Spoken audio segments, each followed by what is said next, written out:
Hello and welcome everybody. This is another Tuesday. And you know what it means? Another alpha-minded podcast. And Yes, it's your one and only Dr. Albert Higgins. And along with me, my co-host, Miss Bridget Gibson. How are you, Bridget? How are you? I'm doing great, Doc. How are you? Absolutely great. Doing good. Good. We got something interesting tonight. And we talked about, in our previews, we talked about situationships. That's what we're gonna be talking about today. Getting You into know, situations. I was reading a little about situationships, and I'm finding that sometimes we find ourselves in these relationships not meaning to be a situationship, but for some reason it never moves forward. And so that's what we're going to be discussing tonight, how these relationships seem to become stagnant and don't move past just a situation.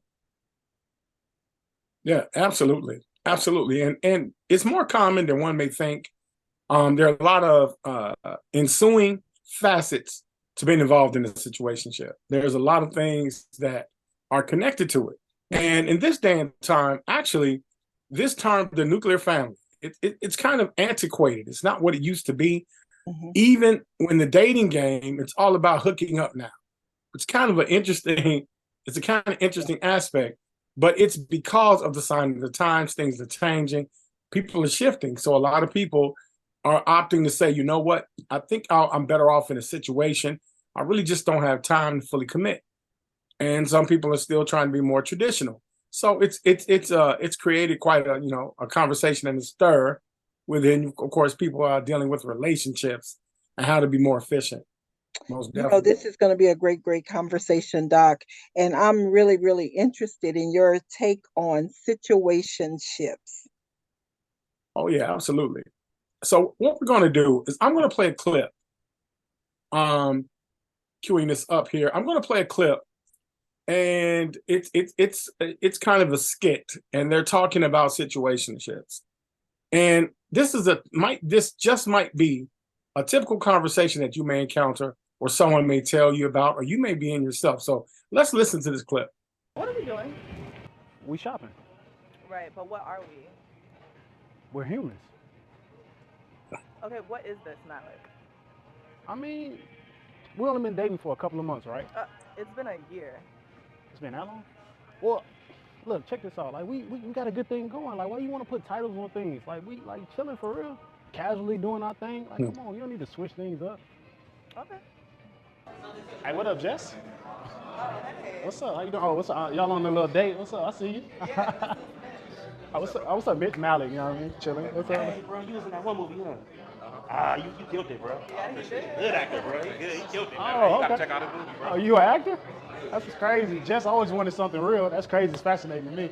But hold on, I didn't want to interrupt. Go ahead and enjoy your little date on the cock block. You know what I mean? Hey, order the chicken lasagna, bro. She love that. I'm trying something new. Okay, do that. Hello? What's up, gorgeous? What you doing tonight? Oh, I got plans. With your little acting homeboy? You know, buddy kind of short for real. He was sitting down the whole time. Damn, you defending him now? That's crazy. Hey, look, I thought about what we talked about, and I think that, we should take this relationship to the next level. Well, I actually thought about what you said, and I think we should just keep it chill. What you mean? We chilling, right? Yeah, we chilling. Breathe. Why would she do this to me? Sir, you have to calm down. You have to calm down. All right, all right. The ending was kind of funny there. The ending was kind of funny. So yeah, these situationships. Now, on its surface, it seems a bit inconsistent, and of course, this being an example, this is a little bit extreme, a little toxic, right? You Yeah. know, the guy pops up on the young lady during her date after he initially told her, "Hey, we're just in a situation. I don't really know what you're talking about." And she says, "Hey, we've been together for a year." And he says, Yeah. "Really?" And he doesn't realize that. And as time goes by, he actually realizes, wait a minute, I kind of like this girl, but he never really committed. So, Bridget, what do you think about that? When Because I know from a man's point of view, a lot of men put women in a placeholding position. You know, don't necessarily completely Yeah. commit I think what to these happens ladies. is, I think once he realized he lost her, it was like, oh boy, I lost, I lost her. And I think a lot of people do that. They put people in placeholders, not just men and women, but women do it also to men. And I think what it is, the person who's on the receiving end of not getting what they want is placed there because they feel like they don't deserve better. And I think once a person get to a realization that this relationship is not moving forward and say, I'm gonna end this now, then the other person like, oh my goodness, I want you now.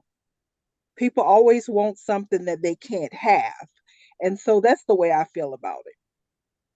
Yeah, you know, and I think a lot of times both parties are fine. A lot of Hmm. times both parties are like, you know what?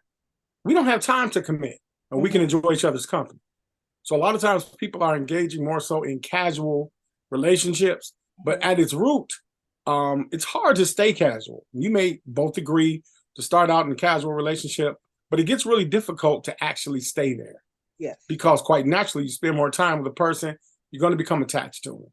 So when we think about why situations may happen, number one, it may be a fear of commitment. Hmm. Sometimes, you know, being committed is a lot. It takes a lot to actually be committed to a person. Hmm. That means that you're integrating them into your life. So things that you may used to be doing on your own behalf, now your other person comes into your life. So certain decisions that you make have to be a community decision that could ultimately affect you and the person you're with. So you have to be very, you know, very responsible and accountable for being committed to your person, to the person that you're in love with. What do you And you think know, about that? what I think about it, I don't see a difference with being committed and being in a situationship because you're still making decisions together. If you live together, you're making decisions about your household, on the food in the house. I mean, the bills that need to be paid. So it's a little confusing about the commitment part. Is it that the person is not fully healed, maybe from a relationship they were prior in? That's a question. You know, Well, what you think about? I think that well, I think the overall the overarching aspect of it is that situationships are becoming common, and it's because you don't have to commit. It's because you could change. The rules have changed. Hmm. Marriage isn't even as popular. So marriage is at a 60-year decline. It's never dropped this far in over 60 years. Okay. Marriage, the system of the institution of marriage is becoming antiquated for some people. The aspects of marriage. Hmm. If you look at the stats now, 40% of people don't even like the person they've married. As of 2021, they don't like the people they've married. So marriage has totally changed. And a lot of us, especially some of us who are older, like myself, coming from the baby boomer generation, if you're still dating, you're having a hard time adjusting because a lot of people are not just quick to say marriage is going to be the answer. And Hmm. that's when we look at another aspect of why situationships happen is timing and circumstances. Because Hmm. a lot of times, maybe if you've met a person a year before, or maybe 3 years down the line, the Hmm. situation may shift. But a lot of times, it's when you meet a person and what's going on outside of that Hmm. relationship that can determine how much you commit to them. And so You're that's an right. interesting dynamic too when you think about situationships. You know, You're right. And when it's you're thinking about interesting to kind people, of look at that way. yeah, when you think about people our age, sometimes people don't want to start all over again. Some people, they're wanting to have more children, and that person who's, already had children, they don't want to go down that road again.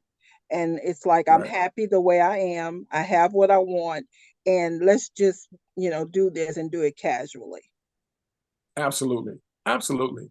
And you know, I think also with unclear communications, one thing about what's why situationships are on the rise is there's not a method and a process in relationships anymore. Traditionally, it was dating. You date a person. That means you get to know them. You make a determination if this person suits you. And both of you individually start getting your lives together. The next step then would be courtship. You're actually courting each other. You decide to become exclusive. You start looking at things in a long-term aspect. You start commingling a lot of things for the benefit of both of you, to the point that you really become serious and you really care about each other. And then from courtship comes engagement. Now we're engaged to be married. Now, we're at the pinnacle of our relationship. We've decided that we want to do this for the rest of our lives as we engage into matrimony. And those processes are not there. So we're missing a lot of key elements in developing a relationship and rapport between each other. And that's where the unclear communications come in. That's what makes it difficult to actually build a solid foundation. And it's easier to just be in a situation because you don't have to be accountable for being tedious, being responsible to one another. You don't have to be accountable for that because we're just enjoying each other's time, and that's an interesting aspect now. It really and is. You wonder why people say, it's convenient. You wonder why people are saying that now. I remember back in the day, the process was about a 3-year process at the most. You decide you're with this person, you date this person, you're engaged for a year. During this year, you're planning your wedding and you're getting married within that time period. And I think what has happened, it has begun to stretch longer. And people are like, well, I want a huge wedding. So I want to spend $60,000 to $100,000 on this wedding. So I'm going to wait until we could afford the wedding. And so now you're looking at living together for 5 years until you can afford $100,000 wedding. And so I think this is what's going on now with our society. Well, me personally, I'm not going to say it's good or bad. Yeah. I'm going to say that it's appropriate to where we are today. It's very hard to commandeer a $100,000 wedding in this economy. It's extremely difficult for someone to say, we're going to spend $100,000 to get married. This economy is totally different. And when we look at the history of marriage, when the economy was different, when us as Black people especially were starting to develop our own culture within this country, it was the extended family. That included the grandparents, the great-grandparents, the husband, the wife, and the children. And they all worked together on behalf of the family. And so they were all married into each other on both sides. As we shifted from the agricultural age and economy and we went into the industrial age, now we started getting into the nuclear family, where it's more so the grandparents, the husband and wife, and their children. And both sides would come together. But it would be isolated into that nuclear house, man, woman, and child. That would be the nuclear family. Well, now that we're into technology and the computer age, it's almost viable. People are starting to say it's easier to have a single family. In my practice, and a lot of people that come to me, they're already there. They talk about how it's more efficient being in a single family home. Sometimes even being married in different locations. Like these kind of things are starting to happen because these systems change as the economy changes. You're right. So it's a very interesting dynamic, There's it makes a lot you say, of wow, things change. There's a lot of new dynamics. I've even heard where there are husband and wife living down the street from each other. Yes. And then they meet up together. Absolutely. And I think, if it works for you, some people like their privacy and they like the convenience of living by themselves, but yet married. And so that's an interesting dynamic. Yeah, absolutely. And I think when you're navigating these situationships and, you decided to do this, okay, this is how we're going to operate as a couple. I think defining your own expectations and that goes hand in hand with clear-cut communication. And even in a relationship that is a situationship, creating healthy boundaries and honoring those boundaries. You have to be honorable to yourself. It's not just about your partner. But when you establish something in a relationship, you want to make sure that you establish things based on your authentic self. Who you are is how you show up. And you don't waver on that. You take solace in knowing that you are authentic. And if you make mistakes, you have enough faith in yourself to know that you forgive yourself for it wholeheartedly. But you will not you not become insecure in things that you may not measure up to, because we all make mistakes in relationships on some type of level, right? So I think that's one facet of really being able to navigate. And it's really it's unfair if you go into a situationship, having another person believe that within a year, 2 years, we're going to get married. And that person is waiting for that time. And I think that's where the issues happen, because a promise was made and then not kept. What do you think about that? Oh, yes, absolutely. I mean, in the the clinical world, that would be considered love bombing, where I dangle something out there that can be an incentive for both of us, but we never quite get there. And I will use projection to deflect the fact that I'm not owning up to this claim that we agreed upon. And it can be very debilitating, and it's confusing because, of course, feelings are in the mix. And so in between the emotional infidelity comes the love. So in between these things, now it's the gifts, it's the affection, it's going on trips, it's these kind of things that can detract from the actual goal that both parties have set forth on. So yeah, definitely. Yeah, and that I think the situationship, I think that's the biggest hurdle that can happen when you don't go in with clear understanding. And even when you think you have clear understanding, things can change. And I guess it can happen in marriage as well. Oh yeah, I mean, it goes hand in hand. It really does. I think with both sides, I think that it requires open communication. That's another aspect of navigating in a situationship. Is having open communication with one another. And what does that look like? Sometimes people ask me, what does that look like? What does open communication look like? Speaking your truth with empathy and compassion. Speaking your truth. I didn't like what you said to me. I don't like how I feel right now. This may be uncomfortable. Hopefully I say it the right way, but I don't feel comfortable. And I would like to talk about it when you're ready. But this is important to me. We need to talk about it. That's like good. Those kind of things is what breeds a bond of togetherness. And you feel as if you both are active in your relationship and both of your needs are heard, especially in the facets of active listening, because with open communication comes active listening. Be an active listener. Don't interrupt the person when they're talking. Allow them to get their points out and be attentive to what they say. That's really good, Doc. You know what? You need to write those down. You need to write those phrases down. Absolutely. I love that. Absolutely. Because so many times we don't know how to use our words and use them incorrectly. And instead of bringing us together, it pushes us apart. Right. And even when we're navigating these situationships, but like you said, Bridget, there is a thin line between a relationship and a situationship. They're very, very close to each other, right? And sometimes you can go into a relationship and it becomes a situationship. Yeah. And vice versa, right? But it's one thing to have chemistry with somebody, but it's another to be able to have compatibility.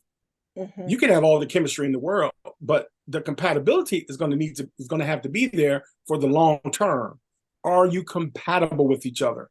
Do you have the perseverance and patience with each other? Because, and I've said this before on the podcast, love is always the baseline of a relationship, and love is going to get you through a lot of things.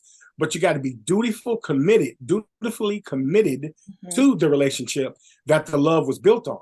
And so when you get into being a person of duty and you're committed to the relationship, it's going to go beyond your personal feelings. You're right. You may not feel the best that day. You may be upset with your partner, but you know how far to go. You only can take it so far because you won't violate the boundaries of matrimony or the committed relationship that you're in.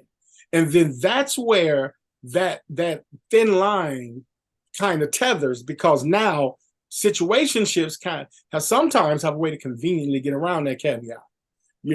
It's convenience at that point. And it's not necessarily commitment, but it is a respect to the rules of the engagement within that situationship that makes it a little different. You're right. And without having a committed bond or a vow, or, some people say, oh, it's only a paper, but those papers mean a lot when it comes down to splitting property, So that's another issue. We can go down that road. If you stay in a situationship for a length of time, you've accumulated a lot of assets together, probably. So that's another area that can be interesting. Well, certain relationship gurus. Yeah, I think with social media and the advent of all these relationship gurus, it becomes really toxic. And now relationships are all about transactions. Okay. What's in it for me? How can I protect my assets? Mm-hmm. But then the core value of integrity, soft skills, and things of that nature take a back seat. But then it's kind of counterproductive. Because how can I get into a relationship with a person I can't build rapport with? All I'm seeking is financial refuge in that person. Well, how far do you think that's going to go? Not very How far. attentive do you think that's going to be toward each other? Because if the money runs out, is somebody else going to run out? That starts to become a problem. And that goes into the aspects of self-care. Like, how do you care for yourself in a relationship, whether it's a situationship or a traditional relationship? Are you caring for yourself just a little bit more than the partner you love? Because if you're not, you're on the fringe of codependency. That means that you are pleasing them at your expense. That's really good. And either side doesn't deserve that. That's really good, Doc, that you said that codependency. I know you teach a lot about codependency. And so, oh my goodness, you have the boot camp coming up in November. And I know you're going to be touching on narcissism and codependency. And so talk to us about the boot camp that is getting ready to happen in November. Well, absolutely. November 3rd, 7 p.m. Central Standard Time, we're going to be talking about dealing with a narcissist. Now, narcissism is really widespread. It's a widespread thing. It's very debilitating. Yet there's a lot of aspects of narcissism. It's not as cut and dry, and that's what makes it so debilitating, because it leaves you wounded, and it's hard to recover from it because you just don't know what hit you. And it's very hard to deal with a person that is a narcissist or is narcissistic. Because it's a draining experience. And the thing about the narcissist is they don't know they're wrong, and they don't care about being wrong. And that is a very hard aspect. And when you fall in love with a person and you can't quite put your hand on why the relationship is inconsistent, or every now and then they love bomb you, and you're not strong enough to say, hey, I don't like this, the narcissist feeds off that. And if you're a person that is a natural people pleaser, you want to help the person that you love, you care about that person, the narcissist will feed off that. So this boot camp is going to address specifically what a narcissist is, how it affects you, how you can navigate and cope with it, and how you can defend yourself. And even in dealing with a narcissist, giving them direction on bettering themselves and them becoming a better person. Because that's really important. And a lot of times in relationships, narcissists, sometimes you got to step away because it's a very complex situation. It's very debilitating. So we're going to talk about that in the boot camp. And I look forward to everybody being there. I think it's going to be very valuable, a lot of tangible information. So make sure you guys be a part of that. Make sure you guys come out, be a part of it, get some information, and better yourself. Yeah, because we know that in some of these narcissistic relationships, codependency is also part of that. And so with these situationships, sometimes you can find yourself in a situation where you're with a narcissist that is never going to give you what you want. Oh because no, it's all no. about them. So it's really Absolutely. good that you're going to teach this boot camp before people get into these relationships that's not going anywhere. Oh yeah. Oh yeah. And you know, as a therapist, I always suggest pre-relationship counseling is awesome. Hmm. Like during the stage of dating and you guys are really considering going into courtship, Hmm. really consider a mediator, a therapist, someone that is non-biased, that can step in so that you equally, all of you can assess the situation. Hmm. Because going into a courtship is really a serious thing, because now that's the doorway to commitment and you're investing in each other. And so you want to set the foundation for a great relationship by doing that. And codependency will show itself in therapy. And you have to be able to combat that, because that is it. You lose all of your power, personal power, when you're codependent. That's so And good. before you know it, you become resentful, and the relationship can really fall on its knees at that point. Yeah, I'm sure you see a lot of situationships that have lasted for years because of this type of dynamic, I'm sure. Absolutely. Absolutely. Yeah. So yeah, you know, I think that it just takes a lot of open communication, being able to de-escalate challenges, you know, address things through conflict resolution. There are a lot of applied techniques that can really work. Hmm. And This so is this hopefully, has you been know, so some people good. join and we can tackle that. We can Oh take my care of that. goodness, Doc, this has been such a great conversation. Hopefully, like you said, every to each its own, Yeah, situationships may work for you, and then the traditional right. can work also. So, yeah. Absolutely. So thank Absolutely. you so Well, much, I look Doc. forward to it. It's been great. You know, I appreciate talking to you guys as usual. It's been a wonderful thing. And of course, next Tuesday, we're right back at it again. So I really do appreciate that. And great time with you, Bridget. We always have fun talking about this stuff Yeah, we all the do. We time. do. This has been a really, really good time. I'm learning so much from you. Thank you. Oh, much appreciated. Thank you so much. Absolutely. You guys have a great day, great evening. Put your best foot forward. And we'll talk to you guys again. Bye bye.